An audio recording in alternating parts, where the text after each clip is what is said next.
First of all, we must see to it that he gets a little flesh on his bones. Flesh मतलब मांस.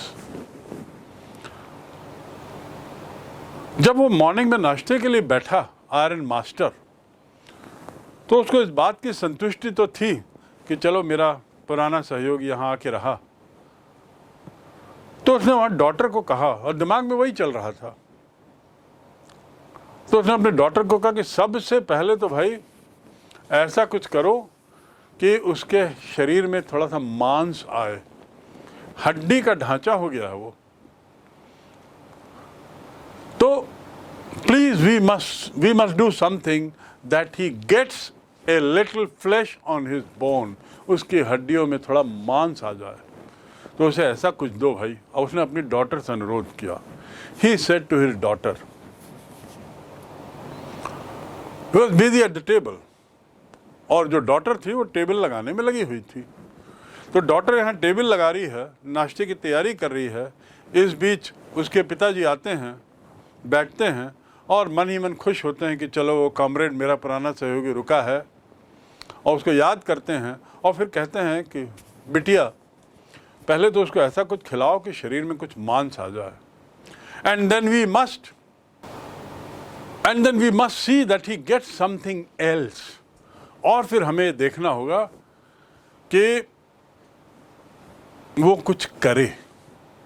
जो अभी कर रहा है, to run around the country selling red trap. दुनिया भर घूम के जो रेड ट्रैप बेचने का जो काम कर रहा है, वो रेड ट्रैप के बदले वो क्या काम करे इसके बारे में भी सोचो. ये वो अपनी डॉटर को कह रहा है, चिंता बता रहा है, क्योंकि उसको मालूम है, उसको लग रहा है कि ये तो मेरा मित्र है, नील ओलॉफ है. और उसको लग रहा है कि क्या हालत बना ली मेरे दोस्त ने, कॉमरेड ने, मेरे सहयोगी ने क्या हालत बना ली. तो उसकी चिंता करते हुए डॉटर को सबसे पहले तो भाई इसको डॉटर को कहता है, सबसे पहले तो भाई कुछ ऐसा इसको खिलाओ पिलाओ कि इसके मांस थोड़ा आए हाथ में, शरीर में. और फिर उसके बाद ज़रा सोचते हैं कि ये क्या काम करे. रैट ट्रैप बेचने के बदले कुछ और क्या काम कर सकता है. यहाँ वहाँ घूम घूम के जो कर रहा है, ही गेट्स समथिंग एल्स. कुछ और करे, टू डू, कुछ और काम करे, than to run around selling rat trap. यहाँ वहाँ भाग दौड़ करके रैट ट्रैप बेचने के बदले कुछ और काम करे, उसके बारे में भी सोचो. It is queer that things have gone downhill with him as badly as that. Queer मतलब बड़ा अजीब, जिसे हम एक्सप्लेन नहीं कर सकते. इट इज क्वियर, ये बड़ी अजीब बात है कि उसकी हालत इतनी बुरी हो गई है. Things have gone downhill with him as badly as that. उसकी डॉटर बोलती है, पापा बड़ी अजीब बात है कि इतनी हालत उसकी बुरी हो गई. एक तो डॉटर को वैसे ही शंका थी कि या तो चोरी किया है आदमी ने और या भाग के आया है. लेकिन पिताजी इसको अपना दोस्त मान रहे हैं, सहयोगी के रूप में देख रहे हैं. पिता को लग रहा है ये हमारा सहयोगी है, तो ठीक है, सब कुछ करने को तैयार थी वो. और उसने कहा, पापा बड़ी दुख की बात है, मतलब बड़ा अजीब है कि इसकी हालत इतनी बुरी कैसे हो गई. डाउन हिल, मैंने बताया, टू गो डाउन हिल, हालत में उतार आना, स्थिति में उतार आना, ढाल आना.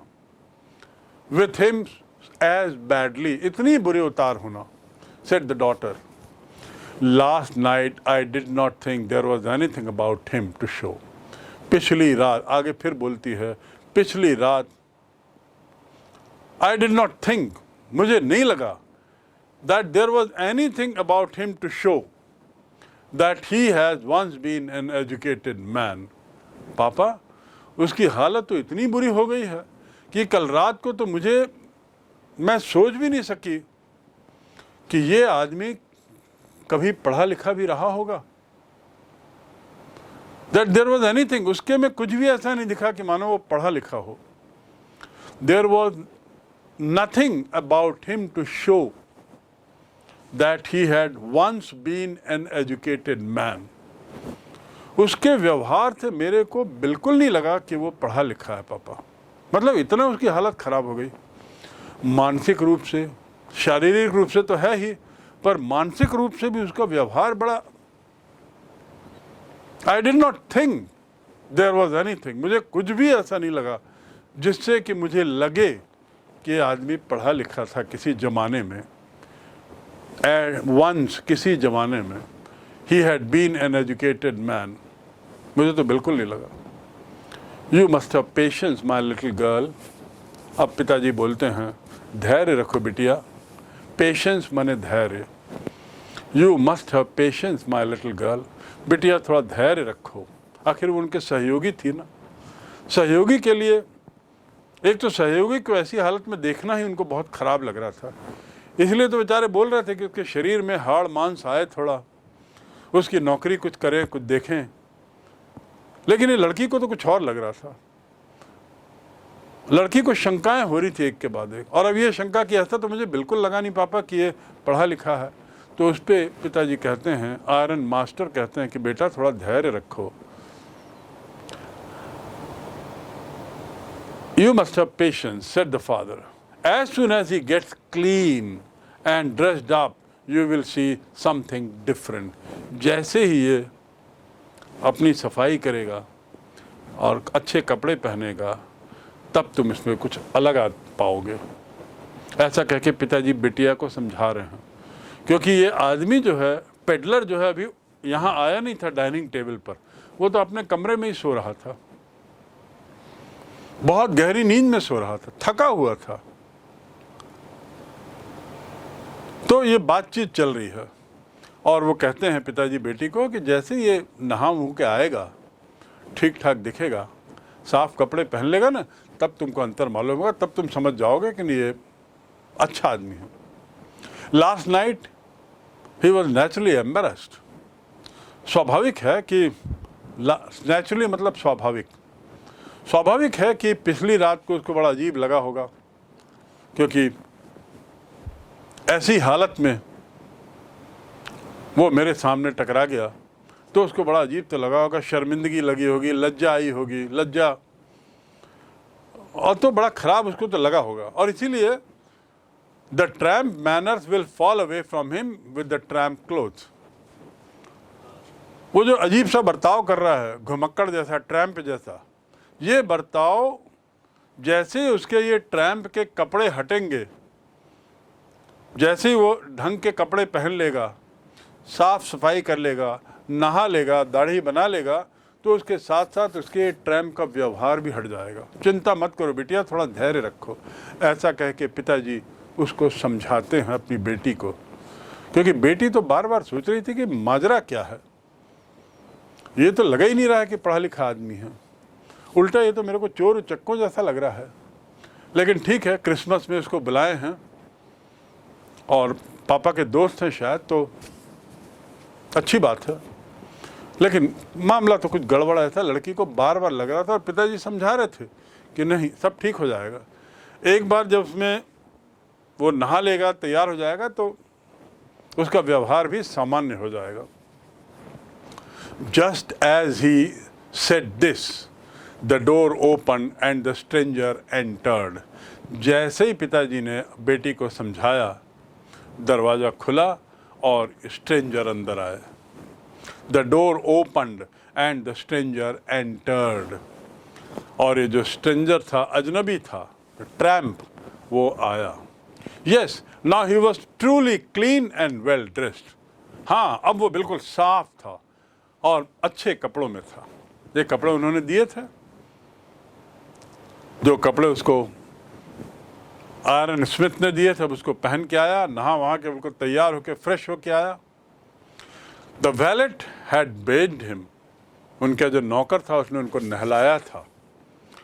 नौकर की ड्यूटी लगाई थी कि इनको अच्छे से नहलाना। The valet had bathed him, cut his hair, उनके बाल काटे थे, एंड शेव्ड हिम, और उनकी दाढ़ी उड़ाई थी। अब वो पूरा बदल गया था, रूप बदल गया था पूरा, साफ कपड़ों में, बढ़िया नहाए हुए, बाल जमे हुए, दाढ़ी कटी हुई। More over he was dressed in a good looking suit of clothes, और बहुत बढ़िया कपड़े पहने। मोर ओवर मतलब और ऊपर से, मोर ओवर इसके अलावा। इसके अलावा moreover he was dressed in a good looking suit, अच्छे सूट में थे, which belong to the iron master. Iron master ने अपने ही कपड़े दिए थे उसको, और आयरन मास्टर तो बहुत रिच आदमी था, बहुत समृद्ध आदमी था। He was a very very rich man as we have read earlier. उसके कपड़े वैलेट ने इसको पहनाए, वैलेट ने इसको तैयार किया, नहलाया, बाल बनाए, दाढ़ी काटी, बढ़िया साफ किया, और उसके बाद ये अंदर आते हैं। He wore a white shirt and a starched collar and whole shoes.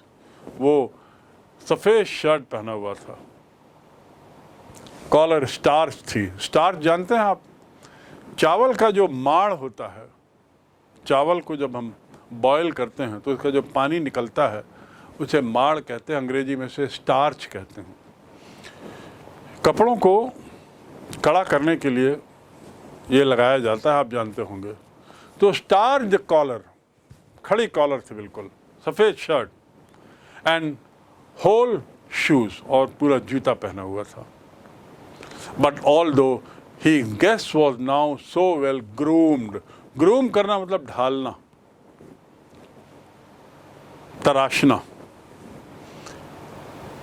Anyone who goes to England gets good grooming।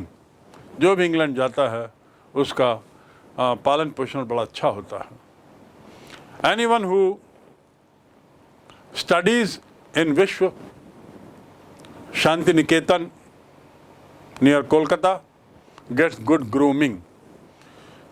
You have groomed him well, you have groomed your son well। तुमने अपने बेटे को अच्छे से बढ़ाया है, पाला पोसा है। So grooming, although यद्यपि his guest was now so well groomed, अब वो इतना अच्छा दिख रहा था, इतने अच्छे से उसको तराश दिया था।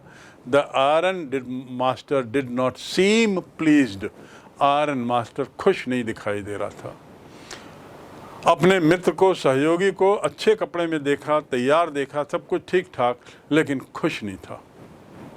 He looked at him with puckered brow। पकड़ मतलब क्या होता है? शर्ट में जो रिंकल्स आ जाते हैं वो रिंकल्स को कहते हैं पकड़। टू पकड़ मतलब रिंकल आ जाना, मोड़ आ जाना। पकड़ ब्राउ, ब्राउ मतलब ये भौं। वो खुश नहीं दिख रहा था, उसकी आंखों में भौं, उसके भौं तिरे हुए था, वो थोड़ा चिंतित दिख रहा था। Iron master. पकड़ मतलब मुड़ा तुड़ा, मुड़े मुड़े, सलवटें जिसमें आ जाती हैं। तो he looked at him with पकड़ ब्राउ। ब्राउ माने भौं। ऐसा करके जो देखते हैं बड़ा चिंतित दिखाई देते हैं। And it was easy to understand, और ये सरल था समझना कि, और ये समझना सरल था कि कुछ गलती तो हो गई है। And it was easy to understand that when he had seen the strange fellow in the uncertain reflection from the furnace, he might have made a mistake, but that now, when he stood there in a broad daylight, it was impossible to mistake him for an old acquaintance। बहुत लंबा वाक्य है।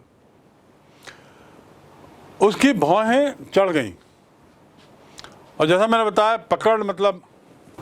Now why did he look at him with पकड़ browse? जैसा मैंने बताया पकड़ मतलब आप समझ सकते हैं, शिकन आ गई थी, कपड़ों में शिकन आती है, ऐसी चेहरे में शिकन आ गई थी। ब्राउ माने भौहें। He was not happy. उसको भले तैयार देखा, अच्छा देखा, अच्छे कपड़ों में देखा, स्टार्च कॉलर में देखा। स्टार्च मतलब कलफ, जैसे हम हिंदी में कहते हैं कलफ लगाना, तो कलफ लगी हुई कॉलर थी, सब कुछ अच्छा था। But he did not seem happy.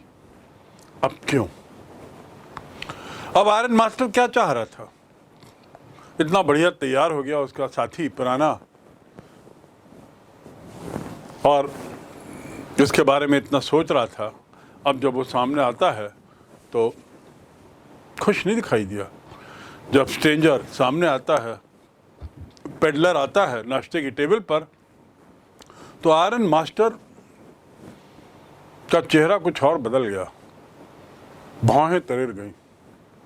He looked at him with puckered brow and it was easy to understand, और अब समझ गया चेहरे से, that when he had seen the strange fellow in the uncertain reflection from the furnace, अब वो समझ गया, it was easy to understand, अब वो समझ गया कि फर्नेस की रोशनी में जो चेहरा उसने देखा था रात में इस पेडलर का, that when he had seen the strange fellow, इस अजनबी को,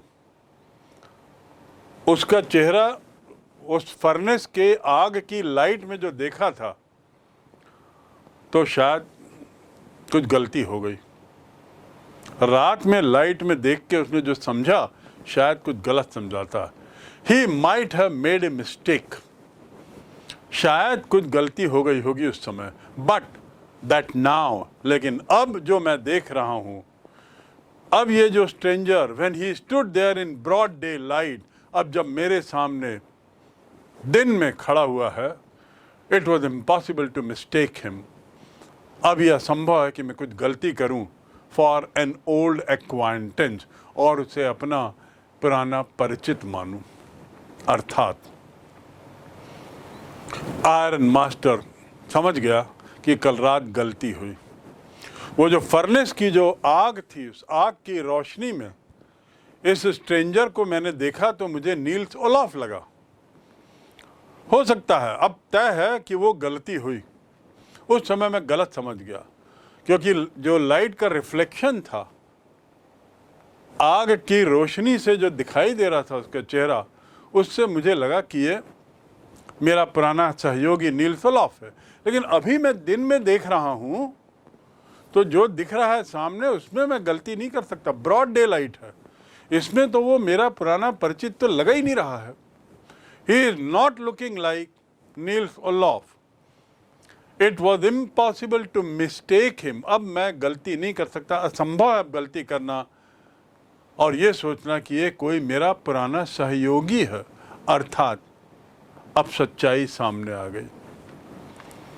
अब आयरन मास्टर समझ गया कि कल गलती हो गई, ये अनजाना व्यक्ति है, अजनबी व्यक्ति है, जिसे मैं घर में नील्स ओलाफ अपना सहयोगी मान के ले आया हूं।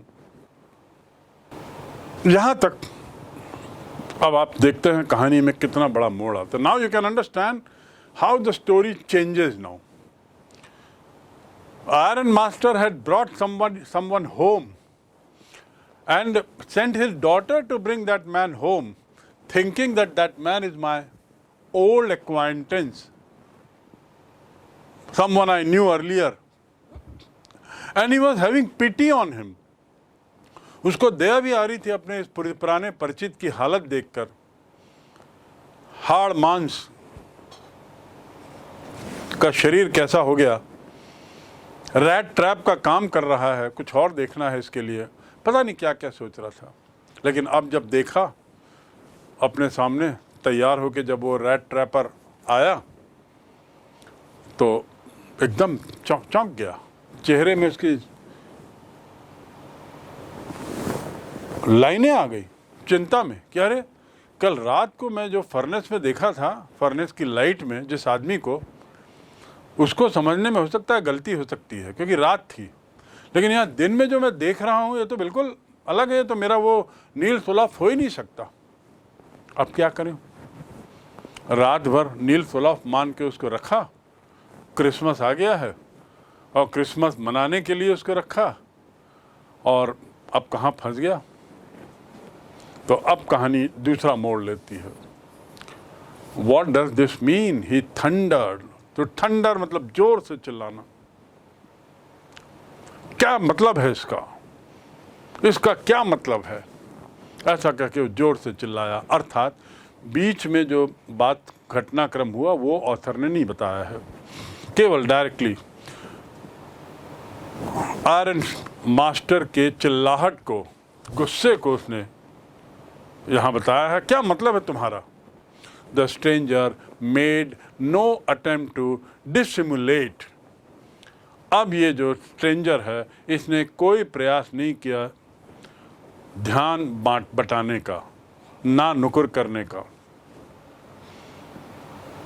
मतलब अब इन दोनों के बीच में बहुत सी बातचीत हुई होगी जिसमें इसने पूछा होगा कि तुम कौन हो, क्या हो, मैं गलत समझ गया। इसने कुछ कहा होगा और उस बातचीत में ये जो आयरन मास्टर है उसका पारा चढ़ता गया, गुस्सा बढ़ता गया, क्योंकि उसको लगा बहुत बड़ा धोखा हो गया है।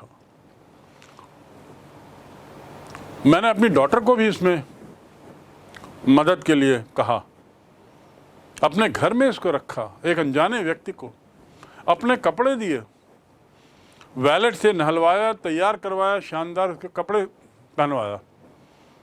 ये सब धोखा हो गया किसी मिसअंडरस्टैंडिंग के कारण। तो वो एकदम जोर से चिल्लाता है, क्या मतलब है तुम्हारा? The stranger made no attempt, stranger ने कोई प्रयास नहीं किया अब भटकाने का। अब वो सीधा सही बात पे आ जाता है, सच्चाई बताने पे आ जाता है। He says at once that the splendor had come to an end.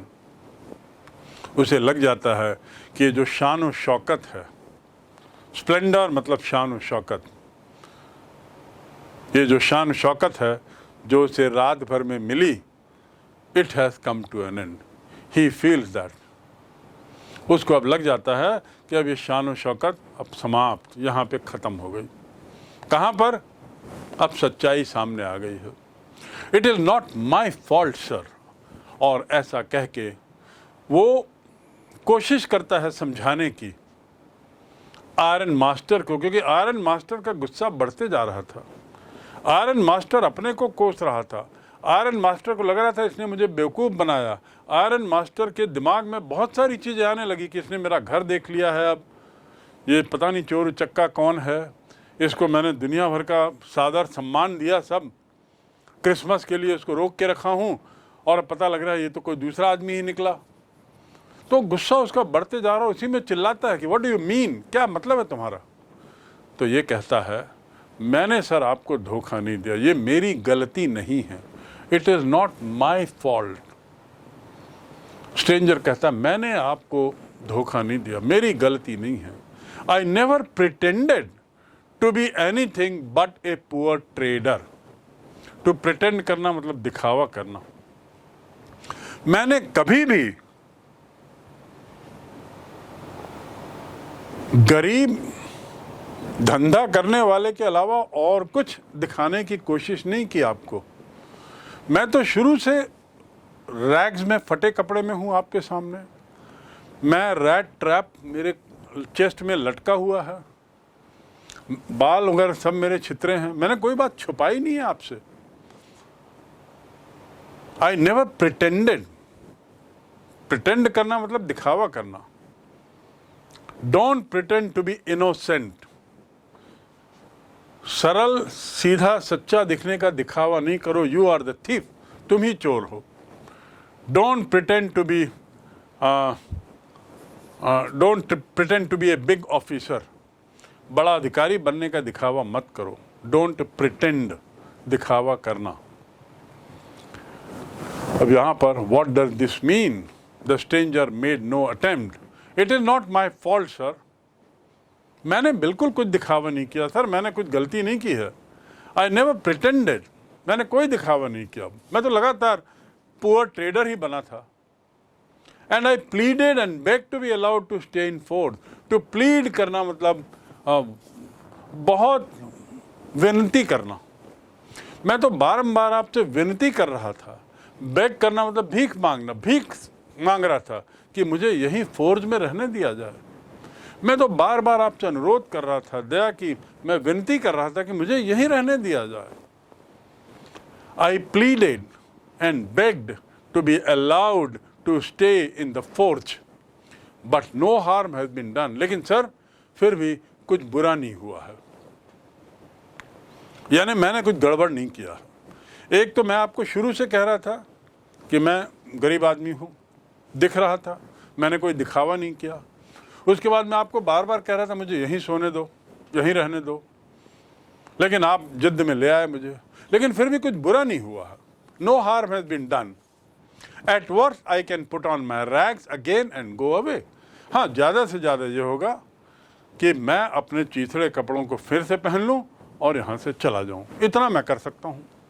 Eight worst, ज़्यादा से ज़्यादा। एट वर्स्ट मतलब ज़्यादा से ज़्यादा आई can put on my rags. और क्या कर सकता हूँ, इसके अलावा और कुछ नहीं कर सकता मैंने कोई गलती नहीं की, कोई अपराध नहीं किया। मैं तो बार बार आपको कह रहा था मुझे यहीं सोने दो। So at worst I can put on my rag. Put on मतलब पहनना। Put on your shoes, put on your socks, put on your shirt. अपना शर्ट पहनो। वियर योर शर्ट नहीं कहते, put on your shirt. Wear your socks सामान्यतः put on कहते हैं, put on. तो यहाँ ज़्यादा से ज़्यादा यही मैं कर सकता हूँ कि मैं अपने चीथड़ों को वापस पहन लूँ और यहाँ से चला जाऊँ।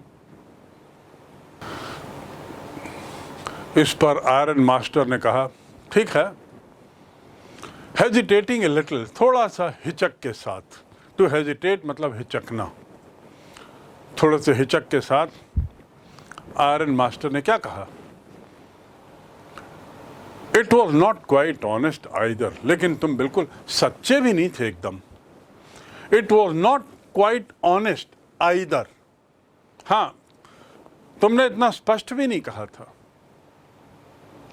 ऐसा कह के बात आगे बढ़ी और उसने कहा, यू मस्ट एडमिट दैट, तुम्हें मानना पड़ेगा कि तुमने बहुत जिद करके नहीं कहा कि नहीं मैं नील्स ओलॉफ नहीं हूं।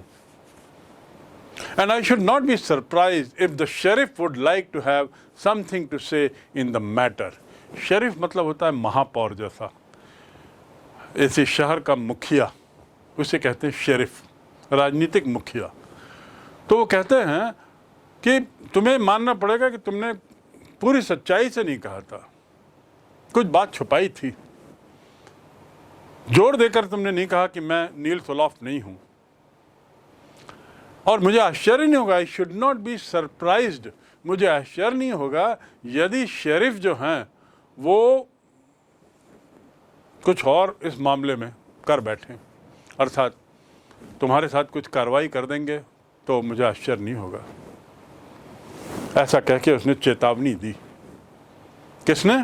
आयरन मास्टर ने। किसको? पेडलर को, रैट ट्रैप सेलर को, कि यदि शेरिफ को पता लगा तो हो सकता है कुछ और कर बैठे। The tramp took a step forward. ऐसा सुनने पर ट्रैम्प एक कदम आगे आता है। And struck the table with his fist. Fist यानी मुट्ठी। एक कदम आगे आया और उसने टेबल पर मुट्ठी मारी। Struck the table, to strike से बना struck. Strike, struck, struck. Strike मतलब हड़ताल और टू स्ट्राइक माने मारना। He struck a blow on my back. उसने मेरी पीठ पे एक मुक्का मारा। तो यहां पर क्या हुआ? जैसे ही आयरन स्मिथ ने कहा कि यदि शेरिफ को पता लगेगा, आयरन मास्टर ने कहा कि जैसे ही शेरिफ को पता लगा कि ऐसा कुछ तुम गड़बड़ किए हो या ऐसी कुछ घटना हुई है, तो वो कहीं कुछ और ना कर बैठे तुम्हारे साथ। यानी तुमको धमकाया उसने एक तरीके से। उसने कहा कि तुम शेरिफ हो सकता है तुमको पनिश करे। ऐसा सुनते ही ट्रैम्प जो है वो अपनी कुर्सी आगे किया, टेबल पे हाथ मारा, मुक्का मारा और कहा, now I am going to tell you, अब मैं आपको बताता हूँ mister iron master, how things are. सच्चाई क्या है ये अब मैं आपको बताता हूँ। हाउ थिंग्स आर मतलब चीज़ें कैसी हैं, ये मीनिंग नहीं है यहाँ पे। इसका अर्थ हुआ सच्चाई क्या है ये मैं आपको बताता हूँ। अब मैं आपको बताता हूँ। Now I am going to tell you mister iron master how things are, he said. अब मैं आपको बताता हूँ कि सच क्या है। और फिर वो आगे कहता है, this whole world is nothing but a big rat trap. यहाँ पे वही बात कहता है जो उसने पहले कही थी। ये दुनिया कुछ नहीं है, एक बड़ा रैट ट्रैप है, एक बड़ा जाल है। All the good thing that are offered to you are nothing. जो भी अच्छी चीज़ आपको ऑफ़र की जाती हैं, आपको पेशकश की जाती है, जो भी अच्छी चीज़ की, वो कुछ नहीं है बल्कि cheese, rinds and bits of pork. वो मानो चीज़ हैं और मानो वो सूअर का मांस जिसे चूहे को फंसाने के लिए ट्रैप में डाला जाता है। वही अपना फिलॉसफी को, जो पहले उसने कहा था, उस फिलॉसफी को यहाँ पे फिर दोहराता है। तो कहता है आयरन मास्टर, अब मैं सच्चाई बताता हूँ। सच्चाई क्या है, दुनिया कैसी है। पूरी दुनिया जो है वो रैट ट्रैप की तरह है, बड़े रैट ट्रैप की तरह, जिसमें आपको जो भी दिया जाता है, आपको जो भी पेशकश की जाती है, वो कुछ नहीं है बल्कि मानो चीज़ हो या पोर्क हो। और किस लिए पेशकश की जाती है? To drag a poor fellow into trouble. गरीब लोगों को परेशानी में खींचने के लिए, परेशानी में डालने के लिए। ड्रैग करना मतलब खींचना। He drag me, the police drag the criminal to the jail. उसको गला पकड़ के खींच के ले गई। ड्रैग करना, खींचना। Don't drag on with the story. कहानी को लंबा मत खींचो। जहाँ भी ड्रैग शब्द आ गया, और पहले भी मैंने एक शब्द और यूज़ किया था, कहानी को लंबा मत हाँको। Please go back to that part and compare the two words. The drag, he dragged on with the story. वो कहानी को लंबा खींचता चला गया। तो यहाँ पे कहता है कि लोगों को पोर्क और चीज़ के रूप में कुछ दिया जाता है, लालच दिया जाता है, और गरीब लोगों को, पुअर फेलोज को परेशानी में डाल दिया जाता है। ऐसा करके गरीब लोगों को।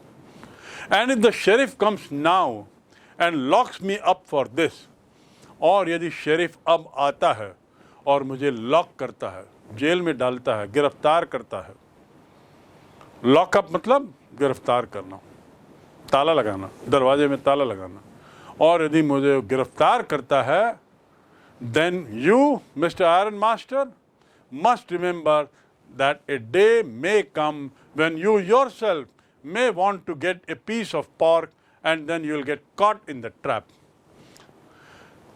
अब जैसे ही आयरन मास्टर ने कहा कि कहीं शेरिफ को पता लगा तो आपकी हालत ख़राब कर देगा, कहीं आपको गिरफ्तार ना कर दे, ऐसा सुनते ही ट्रैम को गुस्सा आ गया।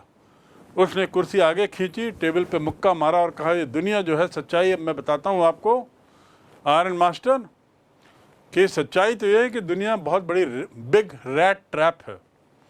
और उस ट्रैप में पोर्क और इसके लालच में गरीब लोगों को खींच लिया जाता है, फंसाया जाता है। खींचना मतलब फंसाना, गरीबों को फंसाया जाता है। जैसे मैं फंस गया हूँ, और फंसाया जाता है और उनके साथ दुर्व्यवहार होता है। और यदि आयरन मास्टर, याद रखो, यदि शेरिफ आता है यहाँ, जैसा आप बोल रहे हो, और मुझे कहीं गिरफ्तार करता है, तो एक दिन आएगा जब आपको भी कोई चीज और पोर्क ऑफर करके अपने जाल में फंसाएगा। Want to get a piece of pork and then you will get caught, और आप भी उस जाल में फंस जाओगे, in the trap। और ऐसा कह के अपनी बात जैसी ख़त्म करता है, आयरन मास्टर जो है वो हंसने लगता है। Iron master began to laugh. इतनी बड़ी बात स्ट्रेंजर ने कही तो आयरन मास्टर को हंसी आ गई, उसको हल्के में लिया। बात बहुत महत्वपूर्ण थी, और इसने भी धमकी दी कि यदि मेरे पास शेरिफ आया और उसने मुझे गिरफ्तार किया तो याद रखना, एक दिन आप भी ऐसे जाल में फंसोगे। आपको भी कोई लालच देगा, आपको भी कोई पोर्क और चीज़ के रूप में कोई पेशकश देगा, और उस पेशकश के लालच में ज़िंदगी में आप भी फंसोगे। यू विल गेट कॉट, और इस जाल में आप फंस जाओगे। That was not so badly said my good fellow. अब ये आयरन मास्टर जो हंसा, उसने कहा, ये तुमने इतने बुरे तरीके से नहीं किया। कहा, that was not so badly said my good fellow. मेरे प्रिय दोस्त, ये तुमने बड़े हल्के तरीके से कह दिया। इतना मैं चिल्लाया, तुम पर नाराज हुआ, गुस्सा दिखाया, तुमको धमकी भी दे रहा हूँ, फिर भी तुमने बड़े हल्के तरीके से अपनी बात रख दी और कह दिया शायद we should let that sheriff alone, ये मामले को अब हम शेरिफ वाले मामले को छोड़ दें। Let the sheriff alone, let माने छोड़ देना, let him go, let him come, let us join, let us play. वहाँ लेट देखिए, लेट मतलब करने देना। शायद अब हम we should let the sheriff leave, शायद ये हम शेरिफ के मामले को ही छोड़ दें। आज कम से कम क्रिसमस के दिन, ऑन द क्रिसमस ईव, हम ये शेरिफ के मामले को छोड़ दें। But now get out of here as fast as you can. लेकिन अब जितनी जल्दी तुम यहाँ से भाग सकते हो, रवाना हो सकते हो, रवाना हो जाओ। ऐसा कह के आयरन मास्टर ने इसको थोड़ी धमकी दी। का जितनी जल्दी यहाँ से, जैसे हम लोग कहते हैं ना सरल भाषा में, जितनी जल्दी यहाँ से फुट सकते हो, ऐसे उसने कहा जितनी जल्दी यहाँ से भाग सकते हो, गेट आउट हो सकते हो जाओ। नहीं तो आयरन स्मिथ ने कहा, नहीं तो शेरिफ फिर, और मैं भी नाराज होऊंगा क्योंकि बहुत देर बेवकूफ़ बना लिया तुमने। जबकि पेडलर का उद्देश्य बेवकूफ़ बनाना नहीं था। पेडलर तो लगातार समझा रहा था कि मैं वो नहीं हूं जो तुम सोच रहे हो। हाँ, उतने साफ उसने नहीं कहा, उतनी दृढ़ता से नहीं कहा कि मैं वो नहीं हूं। क्यों नहीं कहा? क्योंकि उसको भी तो ठंड लग रही थी, उसको भी गर्म कपड़ों की ज़रूरत थी, उसको भी सोने की जगह की ज़रूरत थी, उसको भी भूख लग रही थी, और क्या नहीं था। तो इसलिए वो उतना खुल के भी नहीं कह पाया। लेकिन जब मौका आया तो उसने कहा कि मैं वो नहीं हूँ जो आप समझ रहे हैं। लेकिन उसका कारण था, मैं तो बार बार समझा रहा था आप लोगों को कि मुझे यहीं सोने दो, यहीं रहने दो, लेकिन फिर भी आप लोग ले गए। और अब जब बात साफ हो गई तो मैं साफ कह दूं, अभी भी कुछ बुरा नहीं हुआ है, मैंने आपका कुछ बिगाड़ा नहीं है। ज़्यादा से ज़्यादा मैं यही कर सकता हूं कि आपके कपड़े उतारूं, अपने पुराने गंदे कपड़े पहनूं और निकल जाऊं। इस पे बहुत नाराज़ हो जाता है आयरन मास्टर और कहता है ठीक है, अब जो बेवकूफ़ बनाया, लेकिन यदि शेरिफ को पता लगेगा तो तुम गिरफ्तार भी हो सकते हो। जैसे ही ये सुनता है गिरफ्तारी की बात तो ट्रैम्प को गुस्सा आ जाता, क्योंकि उसको लगता है कि मैं गरीब हूँ तो हर कोई मेरे को जाल में फंसा रहा है, डरा रहा है, धमका रहा है। आयरन मास्टर भी धमका रहा है, मैंने क्या गलती की है, मैं तो सब कुछ सच सच बता रहा हूँ। और ऐसा टेबल पे मार के कहता है, शेरिफ यदि गिरफ्तार करेगा मुझे तो याद रखना एक दिन तुम्हारे साथ भी वही गुजरेगा जो मेरे साथ गुजर रहा है, अर्थात तुम भी जाल में फंसोगे किसी दिन।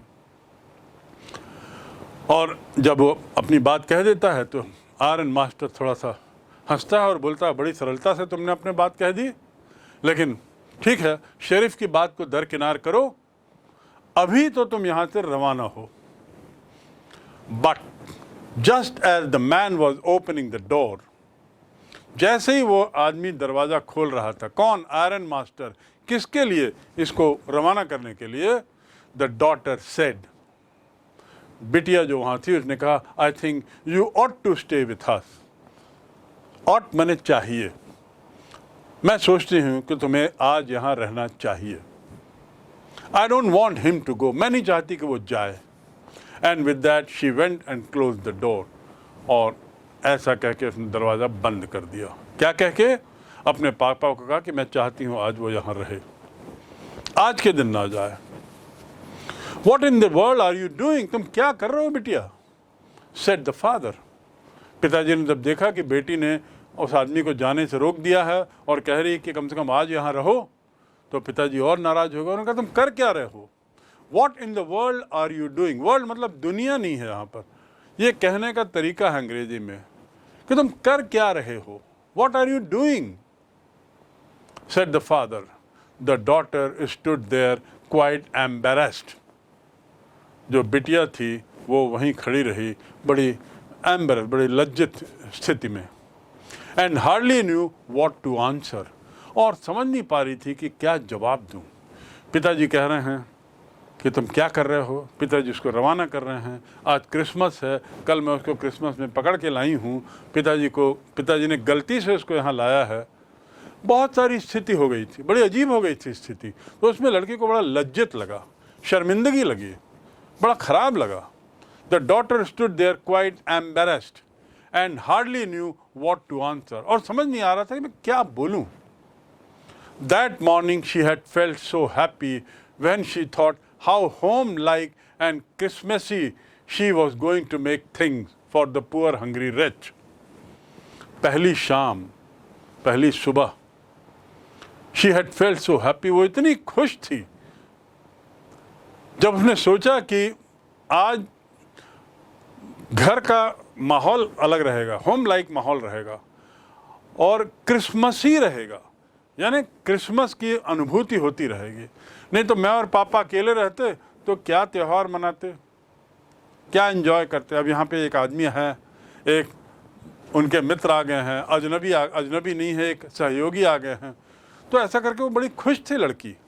सुबह से वो रास्ता देख रही थी कि अरे बड़ा आज क्रिसमसी माहौल रहेगा, आज होम लाइक माहौल रहेगा।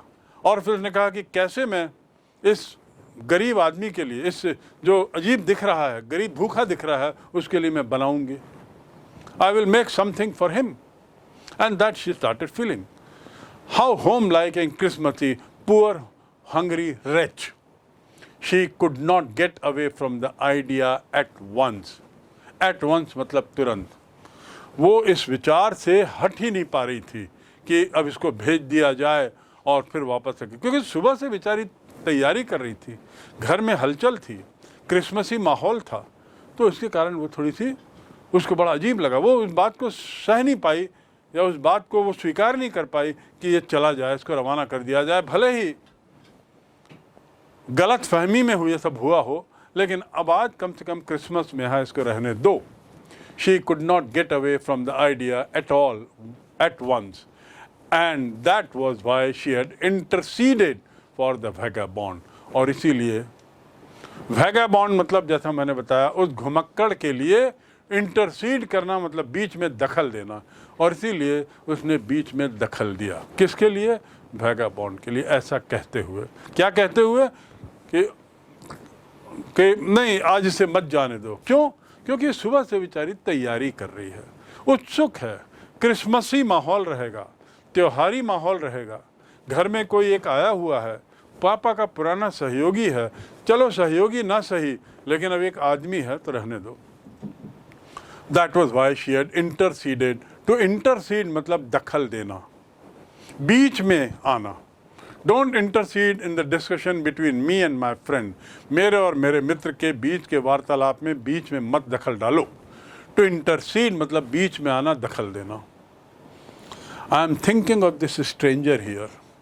लड़की ने कहा अब इस अजनबी के बारे में मैं सोच रही हूँ। लड़की अपनी बात रख रही है अब सामने पापा को कि अब मैं इस अजनबी के बारे में सोच रही हूँ। पापा, he walks and walks the whole year long. वो चलते ही रहता है, चलते ही रहता है, द होल ईयर, लगातार पूरे वर्ष दर वर्ष, दिन दर रात चलते ही रहता है। And there is probably not a single place, और उसके पास कोई भी एक जगह नहीं है पूरे देश में जहाँ पे उसका स्वागत किया जाए, जहाँ पे उसे घरोबा लगे, जहाँ पे उसे अपने घर जैसा लगे। ऐसा करके वो पापा को समझाने की कोशिश कर रही है।